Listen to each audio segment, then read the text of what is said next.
Olá, estamos começando mais um episódio do nosso podcast ILPI em Foco, o podcast da Raia Dose Certa, Drogazil Dose Certa, podcast para ajudar você na gestão, no cuidado, na humanização e na inovação da sua ILPI. Hoje a gente veio tratar de um assunto mais leve, um assunto mais alegre, que é o assunto de atividades recreativas dentro de ILPIs. Então, quando a gente pensa em ILPI, muitas vezes vem na nossa cabeça ali o senhorzinho sentado na frente da TV, a senhorinha fazendo tricô, crochê, né?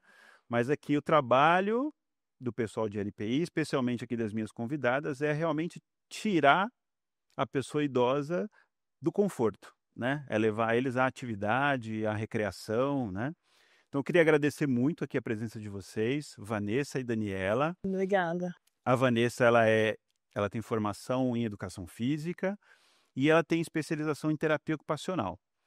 Ela já tem mais de 15 anos de trabalho prestado dentro de ILPIs, tem um time que trabalha com ela em mais de 40 ILPIs, então uma baita de uma experiência aí nesse assunto de atividade recreativa em ILPI.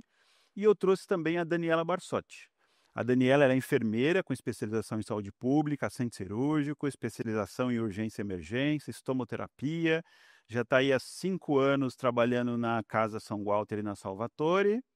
E também tem aí mais de 6 anos de experiência com home care, né? Então, obrigado, meninas, pela presença de vocês Obrigada a vocês aqui. pelo Obrigada convite. pelo convite. E a gente veio falar aí de um assunto hoje, né, menos denso, mas também muito importante, vital para qualquer ILPI, né, para a gente diferenciar um pouco do que era aquele asilo antigamente. A gente já falou disso aqui várias vezes, né, mas mais uma vez para diferenciar aquele papel que a gente tinha de asilo, casa só de repouso, para ressignificação disso dentro de uma ILPI mesmo, onde o idoso acaba sendo muito mais estimulado, né, acaba sendo ali uma segunda casa dele mesmo e, como a gente já falou também aqui outras vezes, até com melhorias em relação à casa dele, né? Então, dentro da ILPI, quanto mais atividade, melhor. É isso? Com certeza. Exatamente. Então, assim, queria que vocês, primeiro, de uma maneira geral, tirassem uma dúvida que eu particularmente tenho, né? Dentro da ILPI, como é que funciona um pouco as atividades e as divisões entre o que faz o terapeuta ocupacional, o educador físico e o fisioterapeuta? Tá. Então, na verdade, como a gente estava conversando, atividades recreativas ou atividades de lazer, ela engloba uma série de coisas. Quais são essas atividades? Pintura, que entra na terapia ocupacional, massinha, manuseio de massinha, jogos de bingo, jogos coletivos, desenhos legendados, caça-palavras, engloba um monte de atividades que mexem muito com cognitivo e coordenação motora. A parte física são aquelas brincadeiras mais lúdicas que a gente tenta fazer com que o paciente não fique tanto parado e ganhe, ou pelo menos não perca massa muscular, né? Coordenação motora, equilíbrio, para ele ter um pouco mais de autonomia. A musicoterapia é aquele momento relax, aquele momento que ele viaja, né? Que ele tem lembranças, ele canta. A musicoterapia, ela é mais da terapia ocupacional? Eu não sei também se existe essa definição assim, mas ela é mais do ramo da terapia ocupacional? Ela é mais da educação física? Não, ela entra mais na terapia ocupacional, com certeza. E aí eu vou colocar mais um fator complicador da minha mente nessa pergunta. E o gerontólogo? Qual que diferencia ali o que o gerontólogo hoje trabalha dentro das ILPIs com idosos da terapia ocupacional? Então, o gerontólogo, ele está mais focando a evolução dessas atividades. Qual é a evolução que o paciente tem nessas atividades que ele realiza? Entendeu? Ele vê mais como que se diz? O resultado. Ele está ali para analisar os resultados, né? Ele faz também algumas atividades, sempre focado geralmente na parte mental do paciente, né? Ele é mais focado na parte dos pacientes que têm Alzheimer, que têm Parkinson, que têm demência senil, mas não é muito focado nas atividades mais recreativas, que nem é o terapeuta ocupacional, o educador físico e a musicoterapia também, que é uma atividade bem legal que eles têm lá dentro. só para eu tentar delimitar aqui as linhas na minha cabeça. Então, o gerontólogo, ele está um pouco mais focado nessa parte, talvez, de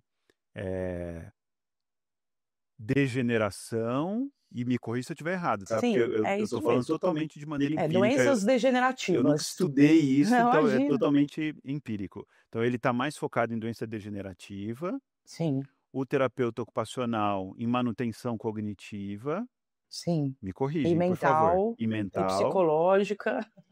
Isso, pode complementar também, por favor.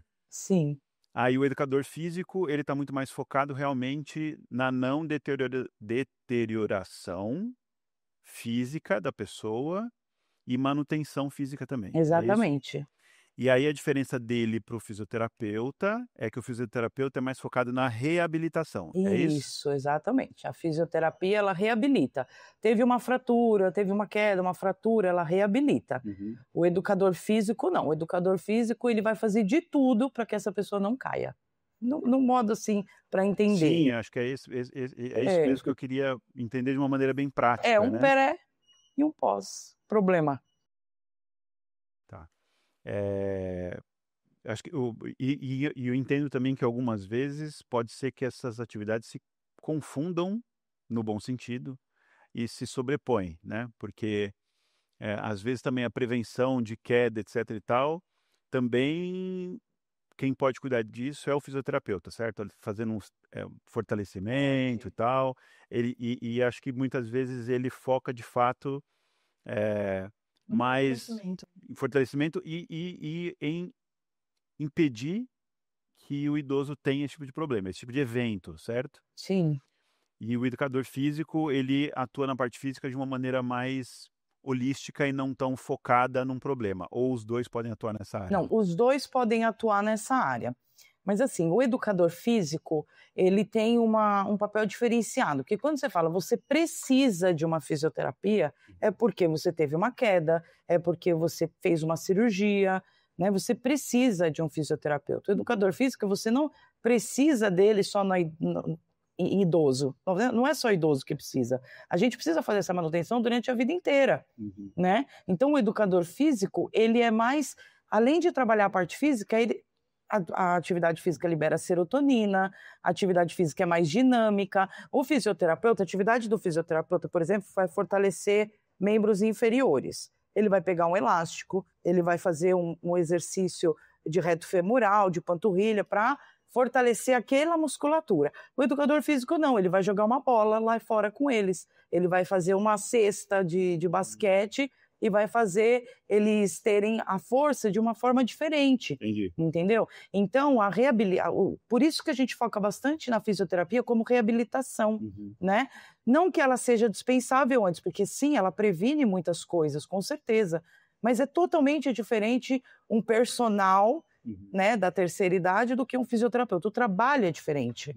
Então, isso que as pessoas acabam muitas vezes não entendendo, né? E hoje isso está mudando muito em casa de repouso, porque meu pai não está andando direito, precisa de um físio. Ele não precisa só de um físio, ele precisa de uma terapia ocupacional, ele precisa de um educador físico, às vezes ele precisa de um fono, às vezes ele precisa de um psicólogo, né? Então a gente tenta mostrar para a família, principalmente, que não é só um fisioterapeuta que pode ajudar, não é só um educador físico que pode ajudar, não é só uma terapia ocupacional, é um conjunto de tarefas que podem ajudar o idoso, porque às vezes a família quer um milagre, né?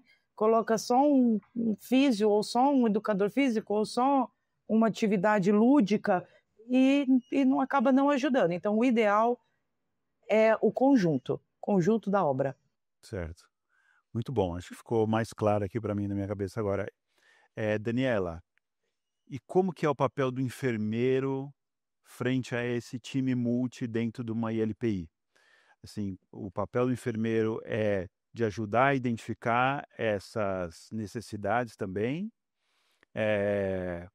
Ou quem tem mais esse papel seria o médico, o gerontólogo, e o enfermeiro só faz o link entre esses times? Então, eu acho que eu sempre falo muito isso, que o enfermeiro, ele é a ponte para todas as áreas, seja a TO, seja a físio que vem de fora, seja um médico e seja os donos da casa de repouso. Os donos da casa de repouso só sabem o que está acontecendo se o enfermeiro chega e fala, porque a equipe veio ao teu enfermeiro. O enfermeiro, vamos dizer que ele está online 24 horas. A gente até brinca sobre isso, né? Porque um desvio, um olhar diferente, você percebe que aquele idoso não tá legal. Aí eu falo, Vanessa, ó, esse idoso, eu acho que você dá uma puxada a mais aí nesses exercícios, porque ele tava com dor. Então, é esse olhar de ela falar assim, não, Daniela, então eu vou pegar mais leve na próxima atividade, né? Ó, Vanessa, você tá andando, menina, tá ótima. Por quê? Porque esse olhar, ela não tem no decorrer da semana, eu tenho. Então, eu posso dizer, não, Vanessa, não está evoluindo, vamos tentar fazer uma estratégia melhor. Ou, não, Vanessa, está perfeito, continua assim que esse idoso vai longe, né? E a gente senta para debater. Então, Daniela, o que você acha desse? Você acha que tem expectativa? Daniela, já conversou com a família? Porque eu que converso com a família. Às vezes a família fala, hoje a gente estava conversando sobre isso. A família fala assim, eu vou tirar. Não, não é para tirar. Calma aí, vamos sentar. Eu preciso da fono, mas eu também preciso da físio. Uhum. Por quê? Porque a físio vai trabalhar a mobilidade. Então, ela vai trabalhar o meu paciente para que ele não pare. Porque aí eu tenho um paciente que fala, mas não tenho um paciente que não anda. Uhum. Aí não adianta, você entendeu? Então, o enfermeiro, ele tem um olhar, assim, 360. De olhar assim e falar assim, calma aí, esse aqui precisa do médico agora. Não, esse aqui, olha, precisa aumentar físio. Ó, Vanessa, vamos tentar fazer de uma maneira que ele atraia ele para as atividades, porque tem idosos que não querem fazer atividade.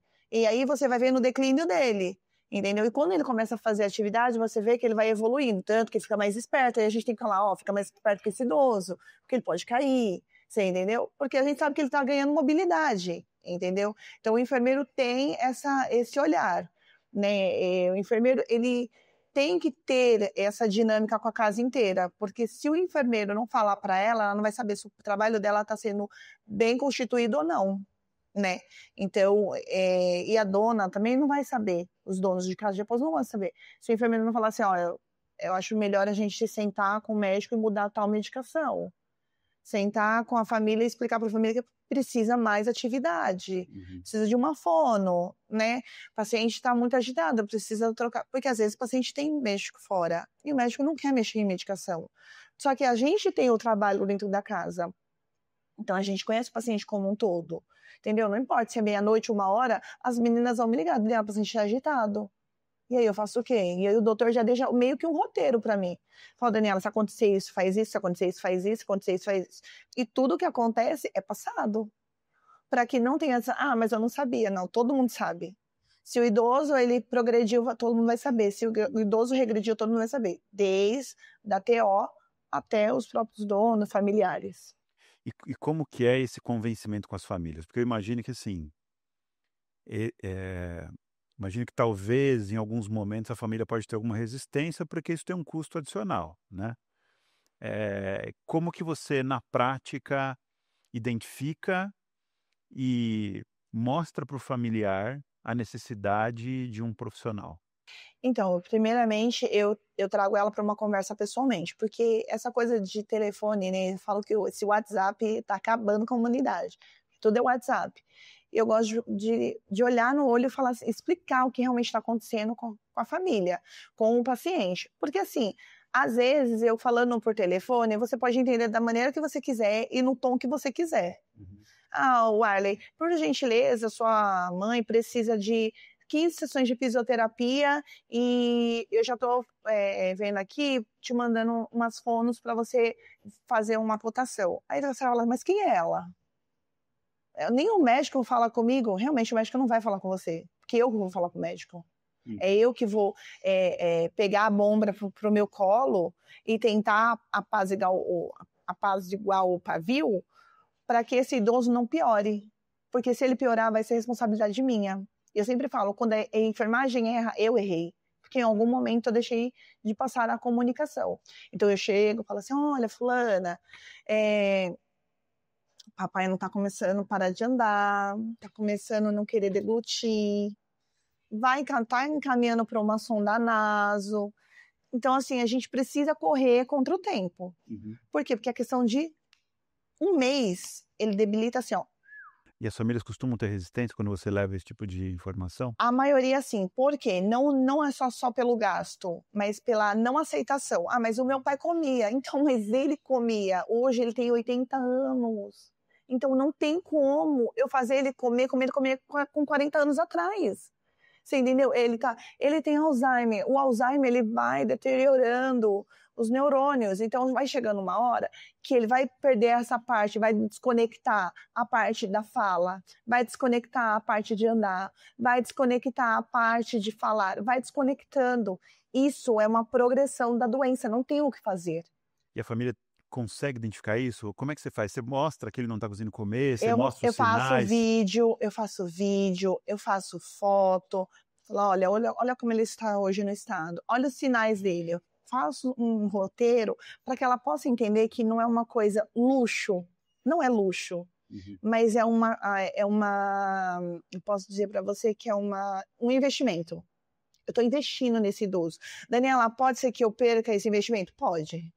Eu não posso te dar a garantia de 100% que ele vai melhorar. Mas eu posso te garantir que você está fazendo o seu melhor. Porque eu, como filha, eu investiria na minha mãe. Você entendeu? Se eu tivesse meu pai hoje, eu investiria no meu pai. Por quê? Porque eu quero o bem-estar. Muitas das vezes a pessoa chega lá e fala assim, ah, mas ele está em paliativos. Você sabe o que é paliativos? Paliativos não é morte, gente. Paliativos é para você aliviar a morte, para você aliviar a dor, para você aliviar o cansaço, são alívios. Não quer dizer que o paciente vai falecer.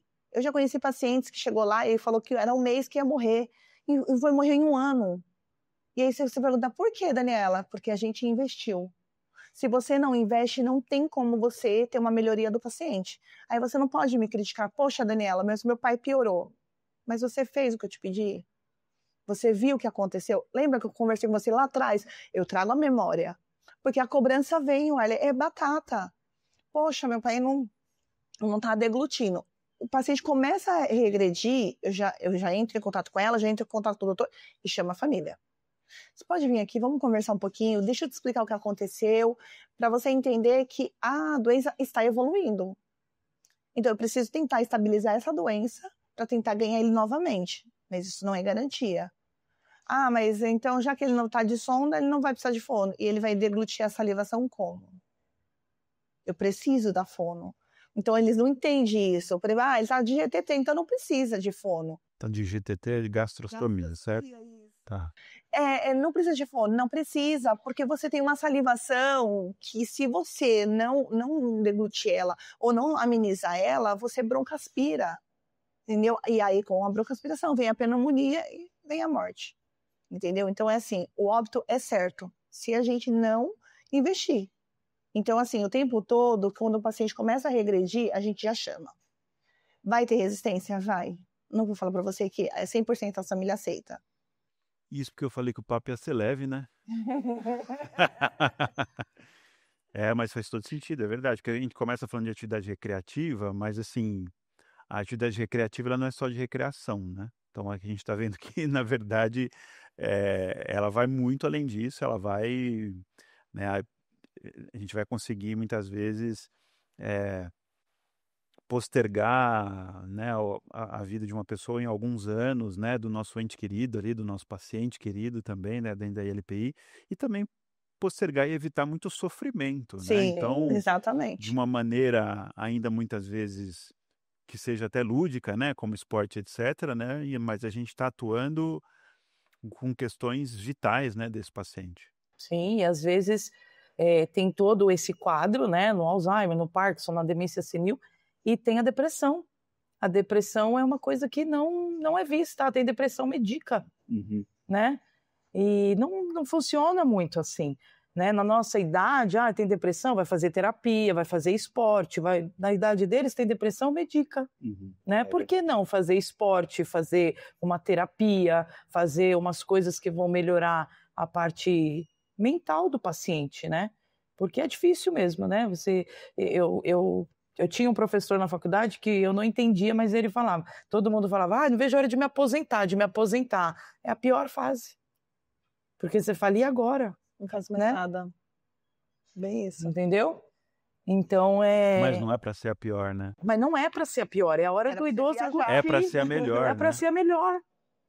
Né? Mas aí o que vem? A idade, a doença, a depressão, né? Você não ter mais aquele entusiasmo. Hoje eu vou acordar, então vou pôr aquela roupa, vou sair para trabalhar. Putz, que cansaço. Tem que aprender a redirecionar a energia da vida ali, né? A libido, né? Para onde que eu vou colocar, para onde eu vou apontar agora a minha libido de vida. Exatamente. Né? Que no começo ali sei lá, na nossa adolescência é como é que eu vou constituir a minha família e ganhar a vida, a minha profissão, etc. Depois é conquistar os seus bens, conquistar o seu reconhecimento profissional, pessoal, familiar. E aí a gente vai evoluindo e quando a gente está ali próximo da terceira idade, você está começando você ainda é super independente, jovem, já eventualmente um pouco melhor financeiramente, a maioria das vezes, é claro.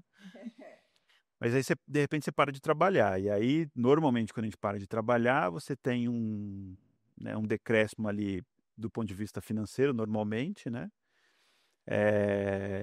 E físico, né? Então, se não aprender a redirecionar exatamente ali a sua libido de vida para os pontos que vão te manter ativo e feliz, vai dar problema. Vai. Né? E em 80% dos casos dá problema. E eu imagino ainda que essa geração agora que está na ILPI ou que está indo para a ILPI ainda não tem muita consciência do que é uma ILPI hoje. Né? Ainda acha muito, já falei isso aqui em outros episódios, né? Eu morava do lado do asilo da Santa Casa no Jaçanã, né? E era muito triste, né? Porque realmente o idoso ficava ali abandonado praticamente. Esse foi o meu marketing por muitos anos, porque quando eu comecei por causa da minha avó, era idosa, tinha quase 100 anos, e eu, vó, vamos fazer exercício, vamos fazer exercício, e ela fazia. E eu falei, não vou mais dar aula de natação, não vou dar aula de boxe, vou tratar de idoso, vou cuidar de idoso. E eu, por onde começar, né? Não conhecia ninguém. Então eu ia nas casas, de porta em porta, eu falava, olha, eu sou educadora física. Na época não era obrigatório, as 12 horas semanais que a vigilância exige hoje. Como que eu vou convencer um dono de casa de repouso a me contratar, né? E essa era o meu marketing. Eu falava, olha, vamos supor que você vai colocar o seu pai numa ILPI, né? Você vai chegar aqui, vai estar todo mundo assim, ó, ou assim vendo a televisão. Você não vai ficar com remorso? Puxa, vou deixar meu pai aí, né? Não sem fazer nada, que nem um robozinho, muitas vezes esperando a morte, que era o que se dizia. Chato, né? Agora, se um familiar vem, ou você vai colocar seu pai, você vê uma casa super animada, música, bola, bexiga, a galera legal, tem gente que pinta, o idoso, ele ama pintar. É impressionante, ele ama pintar. E, né, que parece quadro, fala, nossa, como se pinta isso? Não entendo, né? Não é melhor? Nossa, nunca pensei por esse lado. Você vai ter mais cliente, a família vai ficar feliz, o idoso não vai ter depressão, o idoso vai ficar mais feliz. Mais ativo. E foi assim que eu comecei, e graças a Deus, essa visão geral mudou, né? De asilos e de casa de repouso. Muito devido, eu acho, que a terapia ocupacional, as atividades de lazer, a fisioterapia, a alegria que esses profissionais levam para dentro das ILPIs. Vocês têm algum caso que vocês lembram, assim, que vocês conseguiram reabilitar com TO? Tem algum que marcou mais, assim? Olha, eu tenho vários. Gente que não conseguia levar o garfo na boca e hoje corta seu próprio alimento de tanta atividade com bolinha, com massinha, de pintura, de achar o caminho, não conseguia comer. Mas eu tenho um caso, inclusive, que é na Salvatore, que a gente atua lá, que a filha me ligou, provavelmente elas falaram, olha, conversa com a Vanessa, ela é personal de idoso, é particular, é um serviço particular, porque além de atuar nas casas, eu atuo particular. E a filha me ligou, eu estava no shopping, nunca vou esquecer, ficou 1 hora comigo no telefone, e eu sentei no shopping e fiquei conversando com ela. Falei, olha, minha mãe sofreu uma queda, ela tem Alzheimer, e a médica falou que ela não vai mais voltar a andar, mas eu não quero ver minha mãe numa cama. Não quero, tô toda arrepiada. Não quero ver minha mãe numa cama. Você pode fazer alguma coisa? Eu falei assim, olha, eu vou lá avaliar, né? E vou colocá-la de pé, vou ver como que é, tal. Fui avaliar e falei, olha, para a filha, ela volta a andar. Ela tem musculatura suficiente, ela não tem fratura de quadril, ela volta a andar. Ah, você jura? Juro que ela volta a andar. Não, mas a médica falou que não volta. Ela volta a andar. Em 2 semanas ela estava andando. Uau. Mas ela faz assim, a filha é super... Minha mãe, né, ela faz todos os dias. Eu vou lá todos os dias, regradinha. Ela não falava lé com cré, ela gritava socorro. Ela não queria fazer nada, ela estava sempre de mau humor. Hoje, ela conta, ela canta, ela brinca. Na festa junina ela bebeu vinho. Ela anda de braço dado, sem apoio, porque a minha ideia era colocar ela no andador. E quando eu coloquei ela no andador, eu confundi tudo ela. Eu não vou andar. E hoje, faz o quê? 5, 6 meses que eu tô com ela, e ela anda normalmente. Normalmente. Um braço, lógico, eu não vou deixar ela sem o apoio, né? Até porque, primeiro, ela tinha muito medo por causa do tombo que ela tomou. Então, foi um trabalho de tirar o medo dela, de ganhar a segurança do paciente, porque ela se jogava para trás. Ela não queria, ela tinha pavor de andar, né? Só que na avaliação eu vi que ela tinha musculatura. Então, vamos trabalhar essa musculatura de força. Não tem fratura de quadril, de cóccix, nem de fêmur, eu acho que ela tinha, nunca teve. Ou teve e se recuperou, porque a fratura... Só um trincado, e aí falaram que foi fratura, aí pronto, aí desespera a família. É. E a filha, assim, super feliz, a paciente também super feliz. E eu tô falando esse exemplo porque é uma coisa muito recente, né? Mas tem muitos, de paciente que não saía do quarto, não convivia com ninguém, não queria, e hoje tem amigas parece que é amiga de infância, tudo por causa da socialização durante a atividade, né? Eu faço atividade em dupla. Não, é você... Ai, não gosto. Não, mas é com ele que você vai fazer. Você depende dele. Você faz em grupo também? Em grupo, individual, em dupla, em trio. A gente faz... Depende do quê? Depende da atividade. Monta o time, né? Então, é um risco, mas eu coloco idosos que não se curtem, né? Olha, você depende dele. Então... Você tem que ajudar ele tem que te ajudar também. Então, até na socialização acaba mexendo ali também. Exatamente. Idoso que não saía do quarto. Não saía do quarto, era revoltado por estar ali. E hoje ama, fala, não saio daqui. É engraçado, quando ela chega, eles já estão esperando, né? E quando eu falto? Nossa Senhora.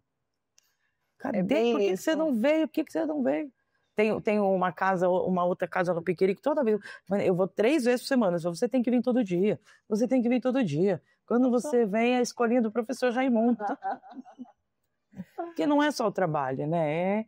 É alegria, é você conversar com o idoso, é você escutar 10 vezes a mesma história. Eu costumo dizer que para você trabalhar com criança, animal e idoso, você tem que amar. Porque senão você não trabalha. Ou é um trabalho que não dá certo. É verdade. Quem ainda não faz nada disso na ILPI? Quem não tem esses profissionais, essa assistência, não tem essa cultura, não tem o hábito com os familiares, com os pacientes, qual seria, na sugestão de vocês, o pontapé inicial? Por onde começar? Bom, eu acho assim, o primeiro fator é você fazer uma pesquisa de mercado. Conversar com uma casa que já tenha, pedir indicação, né? Saber quanto tempo que o profissional está na área. Eu tinha uma casa ali na Lapa que eu trabalhava para a casa do marido da dona. E ele falou, olha, coloca a Vanessa aí, nossa, muda todo o ambiente e tal. Aí eu fui conversar com ela, ela falou assim para mim, Vanessa, já passou 10 pessoas aqui. Você não vai ficar 3 meses, mas meu marido me pressionou tanto que eu vou te colocar. Faz 11 anos que eu tô lá. Juro por Deus. Acho que deu certo. Ela fez um lugar, ela cobriu um lugar para eu poder fazer a atividade lá. Porque os idosos não faziam e não, tá. Eu não. Vamos fazer. Ai, mas olha, eu tô tremendo. Mas hoje a atividade é para o tremor. hoje é exatamente para isso. Tem uma paciente na morada que é difícil, mas todas as minhas atividades ela faz. Todas. Então, para as casas que não tem, né, tem que ter, né? Esse é o primeiro passo, tem que ter, é obrigado. Importante. E procurar um profissional que já esteja na área. Porque, assim, para você atuar em casa de repouso, você precisa ter uma formação superior, né? Seja educação física, seja assistente social, seja gerontólogo, fisioterapeuta. Então, assim, tem muita gente que vai por esse caminho, porque a verdade é que é um serviço bem remunerado. É um serviço bem remunerado, né? Eu, por exemplo, se eu vou dar aula na academia, eu vou ganhar 1/3 do que eu ganho atuando em casa de repouso. Então, as pessoas vão lá, mas acontecem muitos acidentes. Eu conheço casos, assim, de óbitos, por causa de engolir uma bolinha de isopor, né? Então, outra coisa, a pessoa tem que saber, a pessoa que está trabalhando com idoso, ela tem que saber o que é proibido pela vigilância sanitária. Por exemplo, bolinha de isopor é proibido, né? Muita gente fala, você não faz artesanato? Muita gente me cobra. Eu falo, não faço artesanato. Porque para eu fazer artesanato, eu vou trabalhar com papel e cola. Então é uma coisa muito difícil você trabalhar com papel e cola. Você não pode trabalhar com tesoura, com agulha, com lã. Você não pode trabalhar com um monte de coisa. Porque dá risco, é risco. Tinta, só guache. Você dá uma bolinha de isopor na mão de um paciente, você também não pode excluir. Né? Você está fazendo uma atividade em grupo, você tem que fazer com todos. Você dá uma bolinha num paciente com Alzheimer nível 3, é a primeira coisa que ele vai fazer é engolir. Ou pode dar para o colega. Pode dar para o colega. Tesoura, de jeito nenhum. Eu já tive casos de perfuração de um perfurar o outro. Mesmo tesoura sem ponta? Mesmo tesoura sem ponta. Você pode trabalhar com tesoura desde que você manuseie. Não pode tesoura. Como faca, né? Acho que faca também não pode. Na hora do almoço, não pode. Não pode faca. Então, assim, na verdade, são objetos perfurantes, né? E a tesoura... do momento da ira deles, né? Porque eles podem cortar a língua de um paciente, a orelha de um paciente não tem ponta. Mas eles podem cortar, porque... entendeu? Então, eu acho que tem que pesquisar muito antes de colocar um profissional dentro da ILPI. Tem grupos de ILPIs. Pergunta, alguém me indica uma pessoa fazer atividade de lazer? Alguém me indica um físio, um musicoterapeuta legal? Né? Porque a gente ali no meio, a gente se conhece muito. A indicação é tudo. A gente se conhece. Acho que é um QI de todo mundo, desde médico ao profissional que trabalha em LPI. Porque às vezes as pessoas procuram um custo-benefício, só que o custo-benefício pode custar uma vida. E o desculpa não paga uma vida. Ai, desculpa, foi sem querer, não paga uma vida. Então as pessoas têm que pensar, né? Quando eu contratar uma pessoa, calma aí, deixa eu ver se ela é humana, deixa eu ver se ela realmente vai trabalhar como eu trabalho. Porque sempre me coloco assim, como eu gostaria de ser cuidado, porque daqui a um tempo eu vou envelhecer. Então, como eu gostaria de ser cuidada do jeito... Eu sempre falo muito isso, né? Porque eu dava aula. Eu falava, você entregaria a sua veia para você mesmo? Não, professora. Então, você sabe quem você não está preparado. É a mesma coisa com o profissional. Você daria aula para você mesmo? Você entendeu? E aí você se coloca, não, eu ainda não estou preparada, não. Eu daria aula para mim, porque eu sei que eu sou humana e eu sei do que eu gosto. Então é muito isso. Como que você vai? Eu sempre penso, eu nem penso em mim. Eu penso sempre na minha avó e no meu pai, que já foram, mas eram tudo para mim. Eu colocaria eles nessa casa, né? Eu gostaria que eles tivessem essa profissional do lado deles. Então, eu sempre falo para os meus funcionários, para os meus colaboradores, eu falo, se você não ama, não fique, porque você não vai ficar. Então, já procura outra coisa, entendeu? Tem que amar, você tem que conversar, você tem que chegar lá rindo. Quando você entra na casa, você tem... Então, tudo isso, eu acho que a pessoa que vai entrevistar, porque a gente é contratado, a gente não é funcionário da casa. A gente faz um contrato de prestação de serviço. A pessoa que vai contratar, ela precisa abordar esses temas. Você gosta? Quanto tempo que você está na área? Quais são os objetos que a gente não pode trabalhar na casa? Para ver se também ela tem o conhecimento, né, de não fazer uma besteira. Pergunta mestre, né? De não fazer uma bobagem e colocar a vida de um paciente em risco, né? Porque, infelizmente, eu já vi muitas coisas assim, de gritos, de maus tratos, de xingo, ou do profissional que faz ele mesmo a atividade rapidinho, tá pronto, tchau. Entendeu? E, infelizmente, eu falo, não acredito nisso. Não dá para acreditar. Não dá. Aproveitando esse tema, como que mede o resultado disso? Como que o dono da ILPI consegue entender que não pelos olhos só de vocês, né? E muitas vezes talvez pelo relato da família, claro, tem uma forma de medir os resultados dessas atividades que são feitas dentro da ILPI? Tem muitas. Sempre tem. Acho que sempre tem. Tem muitas. Adaptação do paciente, né? A adaptação do paciente é uma coisa muito difícil. Quando o paciente entra lá, geralmente ele não quer estar lá, né? Ele quer ficar na casa dele, com as coisas dele, ainda mais acho que quando a gente vai ficando mais velho, a gente vai ficar mais apegado às coisas, à casa, ao material, ele não quer sair. Então, assim, quando tem uma atividade, o paciente ele fica tão distraído que ele quer voltar. E muitas vezes a adaptação é feita, não coloca direto. Vai um final de semana, aí a dona fala assim, olha, vem uma quarta-feira que vai ter tal atividade. Vai nessa quarta, dorme lá. Então, assim, uma coisa que ajuda muito é na adaptação do paciente, né? E o familiar falou, não, ele aceitou, ele quer ir, legal. Outra coisa é a evolução. Evolução na parte física, na parte mental. Você vê o paciente todos os dias na parte motora, né? O paciente que não quer sair da cadeira, que precisa de auxílio, de repente indo no banheiro sozinho. Nossa, ele está indo sozinho no banheiro? Está indo sozinho no banheiro. Ah, mas não tem o risco de queda? Não, mas ela está aí para prevenir o risco de queda, né? O risco tem, eu tenho, você tem, qualquer um tem. Mas ensina eles a segurar na barra. Pô, que legal, o paciente consegue ir no banheiro sozinha, né? Pra gente, nossa, pra mim é fantástico você tirar um paciente da fralda. E você consegue fazer isso com atividades, com a terapia ocupacional.